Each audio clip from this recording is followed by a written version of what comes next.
They were in opposition and would like to speak.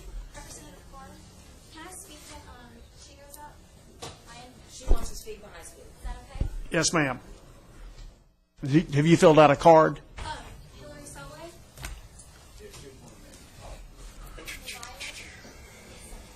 Okay. I'm sorry. I've changed your name. I'm sorry. Okay. Okay. I'm sorry. Thank y'all very much for coming back. Sorry for the delay. If you can introduce yourself for the record, we would welcome you to the House Education Committee. Thank you. Morning, Chairman Carter, members. My name is Rob Tasman. I serve as the Associate Director of the Louisiana Conference of Catholic Bishops. I wish to make a few introductory comments here this morning and then speak particularly to a provision of this bill which I think is most troubling. With regard to the issue of sex education, there's no doubt that sex education is important and that it has value. Similarly, when you read the report produced by the study resolution last session, the statistics that bear out can be described as nothing other than truly tragic in the way that it affects individuals' lives. But what becomes of most importance is the content and especially the context in which sex education is taught. In our Catholic school systems, we do teach sex education. We do it in a very comprehensive and holistic way, and of course, because we're a faith-based entity, it's done within the context of that overlying faith, of a sense of morality. What I also wish to say is that when we do so, we acknowledge some very clear facts. Number one, that human beings are sexual beings. And that's something seen as positive, especially even in light of our faith perspective. What's troubling about this bill, however, and you know that we've opposed it in the past, I think it's a bit different, is a provision that it repeals. As the bill starts off, it repeals Section 17, RS 17-281. And within the context of that, under Sections A3 of the current RS 17-281, it says that no contraceptive or abortifacient drug, device, or other similar product shall be distributed at any public school. So we are essentially, if we were to pass this bill in front of you today, repealing that and in no way reinstituting that provision into the current bill before you today. That's a dramatic shift in public policy. I think it's also incredibly dangerous. There was some conversation yesterday about potentially looking at this bill in a pro-life perspective that was put forward to you by advocates of the bill itself. And I will say, as many of you know, that we're an entity that comes before you all session long that's consistently pro-life. We're here and we stand out against abortion and abortion providers and facilities. We come to the table and we support Medicaid expansion because of its impact on the poor and the savings of lives. We stand out against capital punishment and the death penalty. So to my knowledge, there's no one really more consistently across the board pro-life than our entity that comes to you during the session. That's why this provision here, which this bill repeals, becomes incredibly egregious to us. The notion that all of a sudden now potentially, because this is repealed, you could hand out in schools contraceptives or especially abortifacient drugs is somewhat incomprehensible. This is, you may notice as well, one of the main reasons we have opposition to the HHS mandate at the federal level, which we have continued to express our opposition and continue to work for. So with that in mind, I would like you to consider that provision of this bill this year, which I think is a major shift and something that should be certainly looked at very, very carefully. And based on that, the bishops would ask that you defer this bill. Thank you. Thank you. Yes, sir. Hi, I'm Jim Crumling. I'm here today as a grandparent and a great-grandparent, 10 grandchildren, 1 great-grandchild. And I have I guess I'm from the old school. Of course, my age tells that too a little bit. But when I say from the old school, growing up in the 60s, sex education was a dirty word. You know, we didn't talk about that in school. And I don't see, I guess in my divisive way of looking at things, why that should change today. I feel that a lot of things that are going on in this society today are taking away the parental control.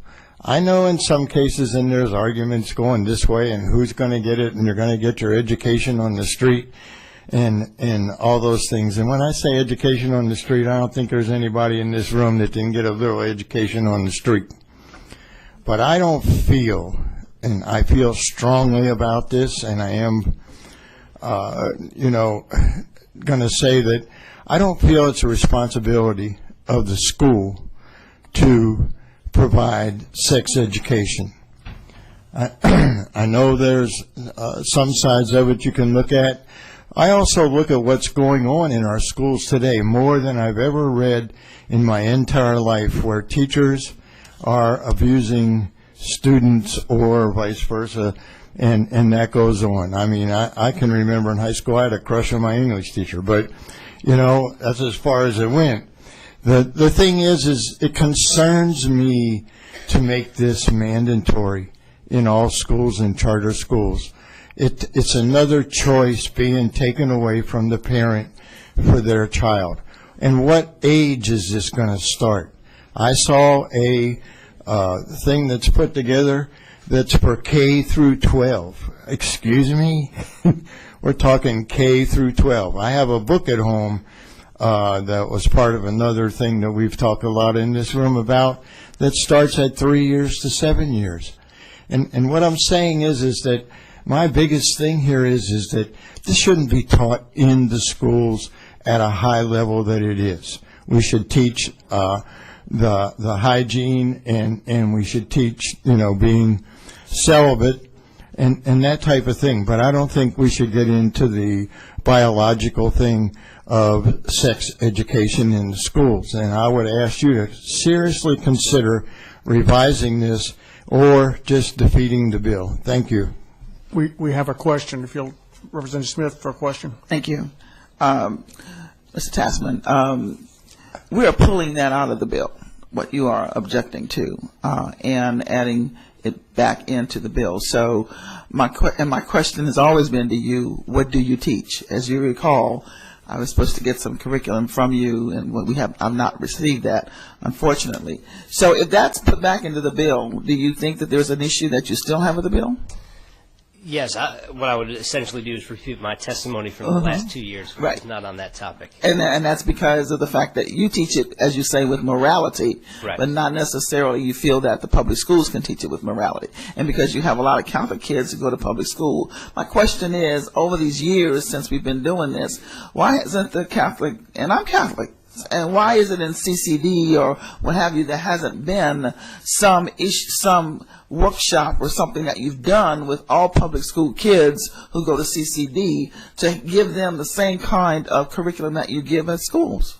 Because they're choosing to go to public schools. They're not in your schools. And this does have the opt-out provision in it. So why hasn't there been that thought of giving that workshop to the students who go to public school, Sure. the same curriculum? Sure. Representative Smith, the best way that I can answer to that is that when you have a student who goes to public school and then decides to receive the sacraments through our church, they have to go through a program that's generally called a parish school of religion program that serves the public school students.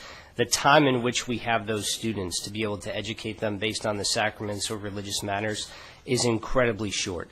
In many cases, I have heard that dioceses will give them some instruction, but there's no way in which they can give them the kind of comprehensive instruction that we do in the Catholic schools because the time period just does not allow that. But even with the opt-out provision, you still don't feel that's okay. All right, that's fine. And Mr. Cuvier, since I'm probably older than you, I grew up with the same situation of no discussion of sex. But I now live in a world of reality where I know not only my constituents, but constituents throughout this entire state, as I have passed out to my colleagues here, are seeing high rises of teen pregnancy, high rises of STIs among our teens. And when we have that at 13 years old, and we have teen pregnancies at 10 years old, we have problems in this state that need to be addressed. Now, this bill only goes from 4th grade up to 12th grade, because and we've passed, and I guess I'm kind of even trying to figure out, why were you not in opposition to 733 when it came to this committee? Not one of you put a card in to say that you were in opposition. And if you teach sexual assault curriculum, you have to teach something regarding sex ed. And I'm concerned at the hypocrisy in letting some bills pass through with the idea that you're going to teach sex ed and not look at the others that will give some kind of comprehensive curriculum to being able to combine all of those together. So why? In making that comment, I think that you hit on something that I've heard constantly, and also dealing with a situation in Lafayette with a school in Lafayette in a F school. It goes back to a 10-year-old getting pregnant. Why did that happen? Who's supposed to be? Who's responsible for that? You know, a 12-year-old, a 13-year-old getting pregnant. I can tell you within our own family, we were shocked that the 18-year-old granddaughter that was graduating from school ended up getting pregnant, and the one that you wouldn't have thought. So who controls that? And the parents, and I know as a father and talking to my children as they were growing up, and I can tell you what my grandfather told me: you get them in trouble, you don't bring it to the house. And that's the old, and that's our back in our day. Yeah. And that's how they looked at it. My concern is not so much, is we have some issues just on the teacher side with sexual contact going on today, and I am concerned that by alleviating this and stepping it up to another step. I agree with you on the teen pregnancy thing. I don't have a problem, but I have a problem in concern with all the cases we're hearing about teachers. And so we have an issue with the parents, the student, and the teachers.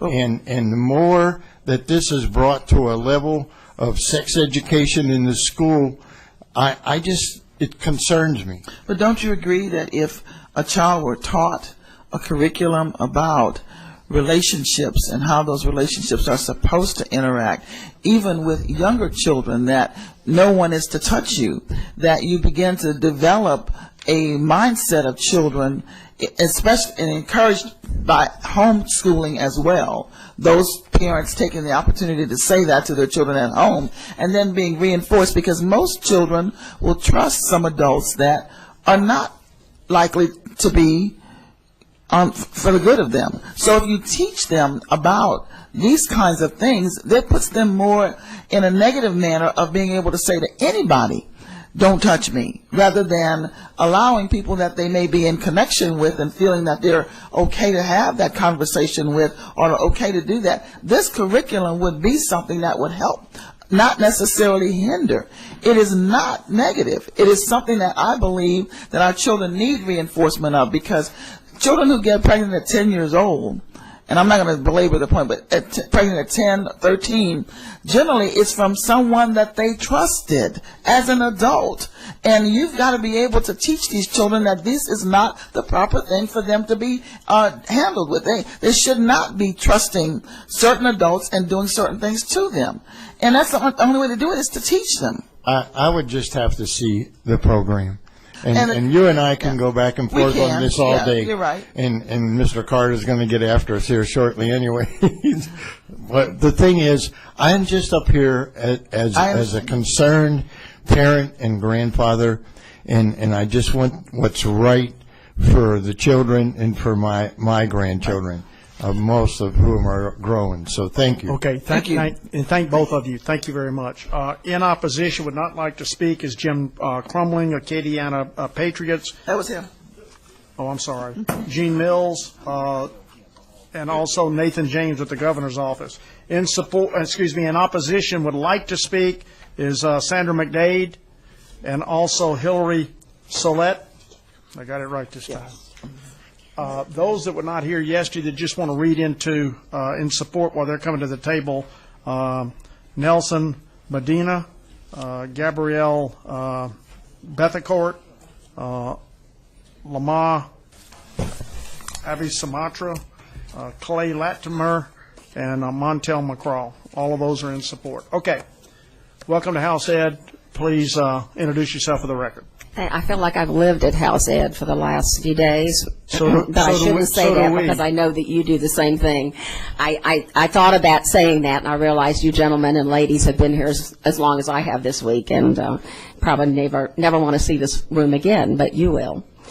I represent Louisiana Power Coalition, of which Eagle Forum is a member of the coalition. And I am the mother of 6 children, 4 adopted, 2 I had the hard way, and I mean the hard way. I have 13 grandchildren. I have 1 great-grandson, so I guess that makes me too old to discuss sex. I don't know. A quick story, my third oldest son, actually he was my oldest son. My children are in odd categories because we adopted 2 here and 2 there, and et cetera. One day I was working against a mandatory sex education bill in the Louisiana House of Representatives. It was about 10, 15 years ago, Representative Smith.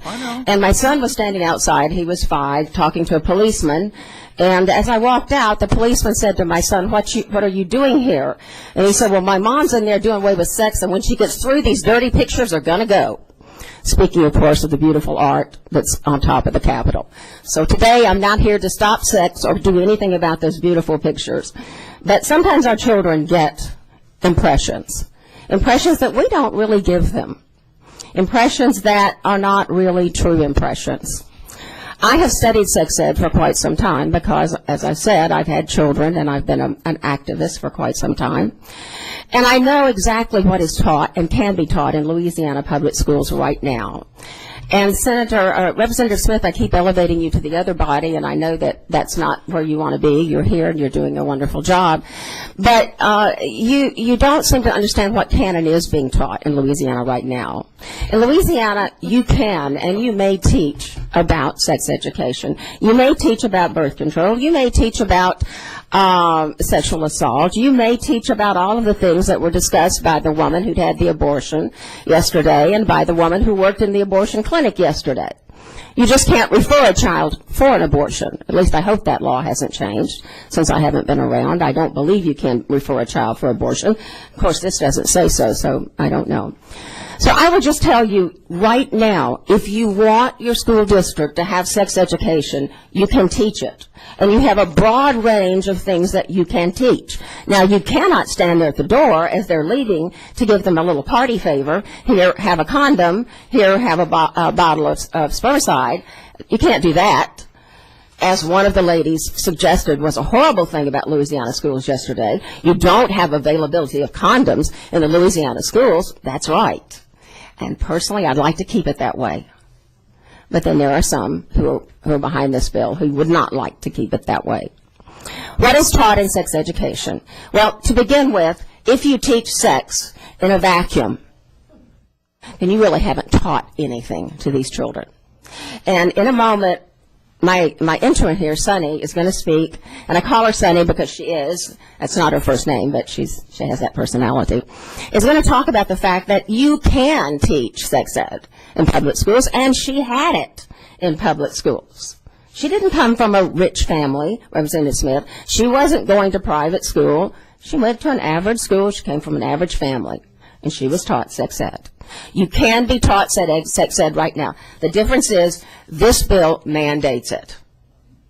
If you come from a Caddo Parish area where it's already been a huge controversy and you'd rather stay away from it, right now you don't have to teach it.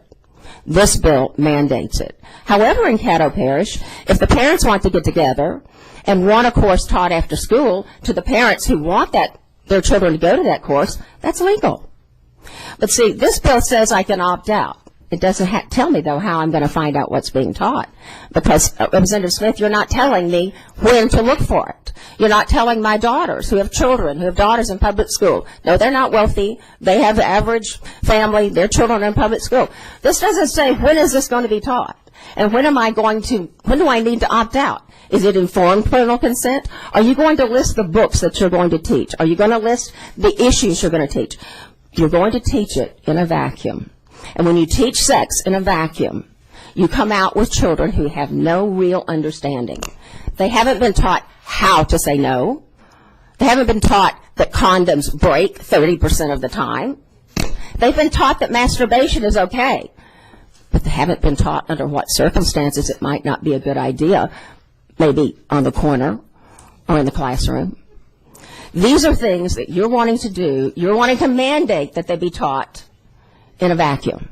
I want them taught under some understanding where young people can hear there are values that go along with sex. Okay. Okay? Please begin to wrap really it up. quick.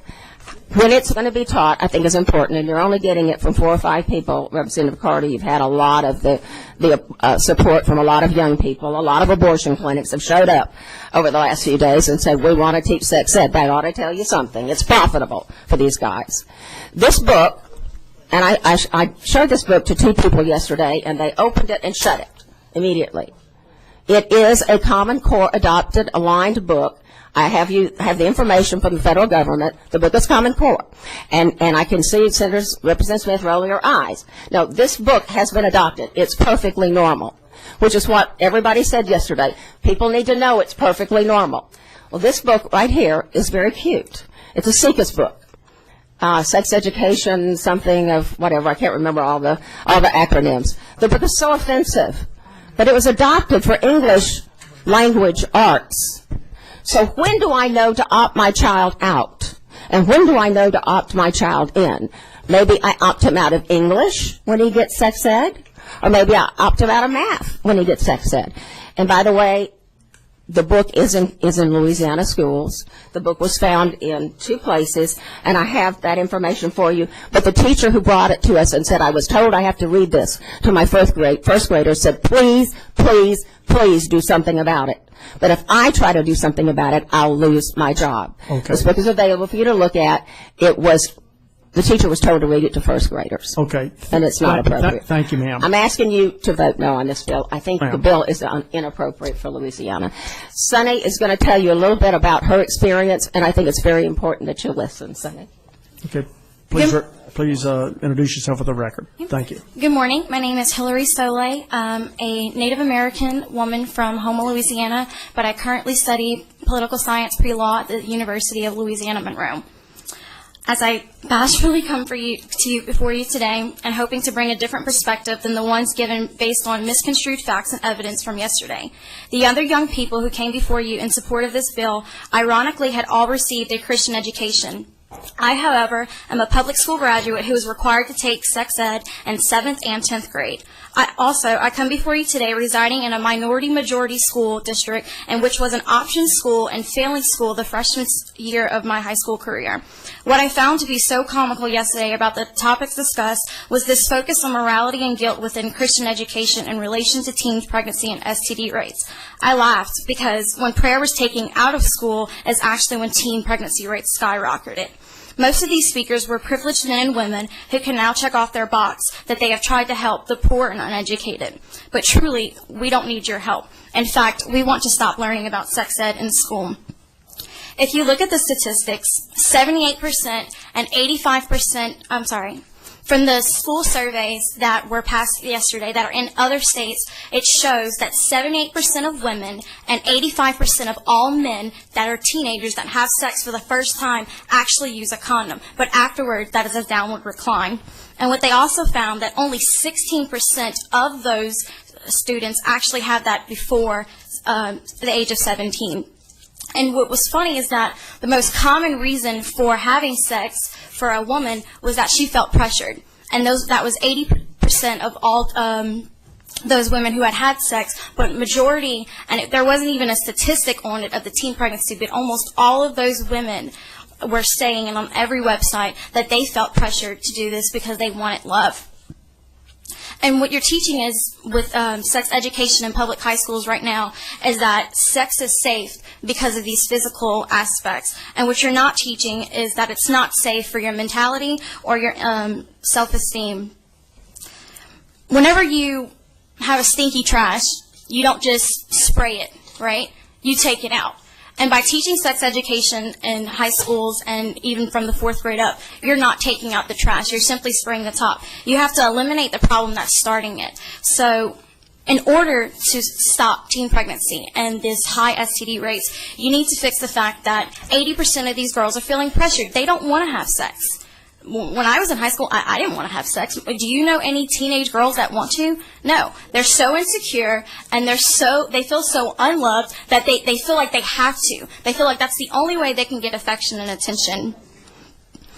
Representative Smith, the Civil War Proclamation didn't fix racism, right? Nor did the 15th, the 14th, the 16th Amendment, nor did Bloody Sunday, and nor did the Civil Rights Acts of 1965. Southern women, and especially in these minority groups, and like I am and grown up in, we feel this pressure. We feel this pressure and we feel more insecure than women of other states. I know that you didn't grow up in Louisiana, and you've come, oh, I'm sorry, I just read that you graduated from Ohio. Well, I apologize for that, ma'am. But as a Southern minority woman, I found that all of the girls that I knew that were pregnant in high school, they knew about condoms. Because in 7th grade, when we all took that class with the immature boys sitting next to us, we learned about condoms, and we learned about spermicide, and we learned about all these creams and other things that I hope to never have to sit through again. And we also learned about it in 10th grade. And yet in my parish and my school, we have one of the highest teen pregnancy rates. And that's because these girls just feel so insecure and pressured to do so. Legislation is not going to stop our girls from feeling insecure and pressured to have sex. But if women, like the woman next to me, reach out to women and adopt them and take them in as an intern and reach out to them, they can actually feel as though they can do something else with their lives.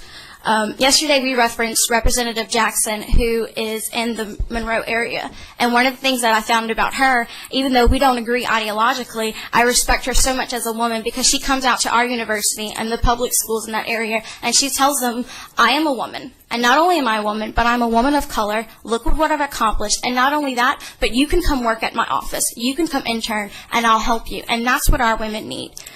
And instead of legislating that we learn some more about sex ed that we already know, why not legislate that out of a week of a PE class, so you're not using educational time, 1 week out of those PE classes, you have a women empowerment week. You tell these women that they're beautiful. You tell them that they are worth the wait and that they don't have to fall into this peer pressure.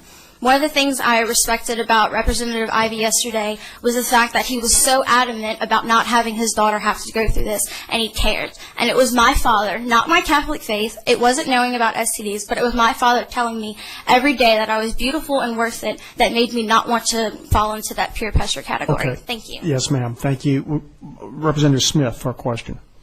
I want to first of all say that I appreciate your conversation here. But I want to also say that while you may realize that sex can be taught, I don't know when you graduated, a survey done by the Sex Ed Task Force showed nothing was being taught at this point in time. Then that survey is completely incorrect. Well, it is in being most taught schools, right now. in most schools, nothing is being taught to our young people about sex ed. And I believe wholeheartedly that even with my upbringing, because I'm probably the same age as you or older, that in that realm of time, that nothing was being taught at all to anybody. And I went to Catholic school, so I was taught nothing. It was taboo to talk about sex. But I live in a world and I represent constituents who right now believe that this is important. And while you may reference racism or all of those things, that has nothing to do with this. What it has to do with is the fact that there are children being, in my opinion, abused because of the fact that no one in this state talks about it to give them the information. You may have had the opportunity to do that, but every school district is not doing that. And I am very concerned about low birth weights of our children. I'm concerned when I go into grocery stores and see young people behind the counters pregnant and not married. I am concerned about the number of boys that I see in the newspaper who die, who have 10 children. Those are the things I'm concerned about, and I think it's time that we reach the fact that this is a reality check in Louisiana. Yes, ma'am. And as I said, I'm from Terrebonne Parish, and where they do teach sex education in 7th and 10th grades, and they teach about contraceptives. And we have one of the highest teen pregnancy rates and one of the largest amount of STD rates in the entire state. And what I found was that What even parish? Terrebonne Parish. Not the highest. That's because one. on the west side of the town, where most of these non-minority children go to school, that's where that's not falling in. But when you go back to these minority neighborhoods where I grew up and the schools that I go to, that's where those higher statistics come from. And you'll even find that the teen pregnancy rates in Louisiana mostly come from lower income teens with minority backgrounds. Not necessarily. And you will also find, I'm not going to debate that. if I may I use an example for you? Okay, Representative Smith, just to ask a question, was yes or no? Please. Question was fairly hard to understand. What was the question? I'm not saying that there are a number of minority children that have babies. I'm not saying that. But I can tell you that is across the spectrum, that you don't find that it is concentrated just in the minority population. It is concentrated throughout the state, and it's a very diverse group of individuals who are actually having sex and having teen pregnancies. So don't just put it in the Can minority you quote community. that statistic for me? I don't have the statistic in front of me, but I can tell you that I know, because I visit my schools as well, all of my schools, and I know my schools. When I know that there's a teen pregnancy in a school, I know when I see them that they are in school. And are you asking them why they're having sex? Oh, yes, I do, and I do. Okay. And it's not because of pressure. But really quick, and we'll leave you. Whoa, wait a minute. No, I- we'll I'm- leave you. Wait a through minute. asking questions, Wait but- a minute. She I can have. ask the questions. Y'all can respond to her questions. She's not asked a question, so consequently, you don't need to respond. I appreciate it very And much. I'm through. Actually, I Representative do Smith, need to respond to something she said. Okay. Okay, there are no further questions. There are no further witnesses. I'd ask, we have an amendment. Okay, Representative Smith, on your amendment. The amendment will actually look at page 3 at the beginning of line 6 and change D to D1. And then on page 3, between lines 7 and 8, would insert the following: no contraceptive or abortifacient drug device or other similar product shall be distributed at any public schools. And I offered that amendment. Okay, Representative Smith has offered an amendment. Is there any questions or discussion on the amendment? Okay, seeing none, is there any opposition to the adoption of the amendment? Seeing or hearing none, then those amendments are adopted. Okay, Representative Smith, you may close on your bill. May I say something I before can I do step from here. down? No, ma'am. Yes, I can do ma'am. from here. I just want to say, ladies and gentlemen, that it is surprising that we talked about 733 and sexual assault. The governor's office didn't oppose that. Family Forum didn't oppose it. These individuals who are here now, Power Coalition, didn't come to the table. And there's no way in the world that you can teach about sexual assault without teaching sex ed in some way, shape, or form. This committee passed it out and passed the floor 85-0. So my concern is, where is the hypocrisy in what we actually do and teach our children? If we're going to say sexual assault can be taught, then you have to give some form of sexual education to the children that you're going to be teaching it. And there was a fiscal note attached to that one, as there is a fiscal note attached to this one. However, it goes into even more depth in this bill rather than in the other bills, because you have to create a curriculum. This bill is an opt-out bill. A parent does not have to have their children go through the classes that are being offered. It leaves it up to the State Department of Education to develop the curriculum, to determine the communication between parents, and to look, and parents will have then an option, because we've already passed bills for them to be allowed to look at curriculum and textbooks. We've already passed those bills. So all I'm saying is that we need to be able to eliminate the plethora of the pandemium that we have right now with the STIs, STDs, HIV amongst our young people, and teen pregnancy in this state of Louisiana. It is about time that we think about the children that we are allowing to have this misinformation given to them, and to be able to give them medically accurate information. And I ask for your approval. Okay. Representative Smith moves to report House Bill 369 favorable with amendment. Is there any opposition? And there is opposition. I'll ask Ms. Secretary to please call the roll. Representative Carter No. votes no. Representative Bishop? Yes. Representative Broadwater? No. Representative Burns? No. Representative Carmody? Representative Champagne? No. Representative Edwards? Representative Henry? No. Representative Hollis? Representative Ivy? No. Representative Jefferson? Representative Landry? Representative Price? Yes. Representative Reynolds? Representative Richard? No. Representative Shadwin? No. Representative Smith? Yes. Representative Thompson? No. Representative Williams? Fails 3-10. Okay, that motion fails 3 to 10. So is there a motion involuntarily deferred? There's a motion involuntarily deferred. Is any objection? Seeing none, hearing none, then House Bill 369 is involuntarily deferred. Okay,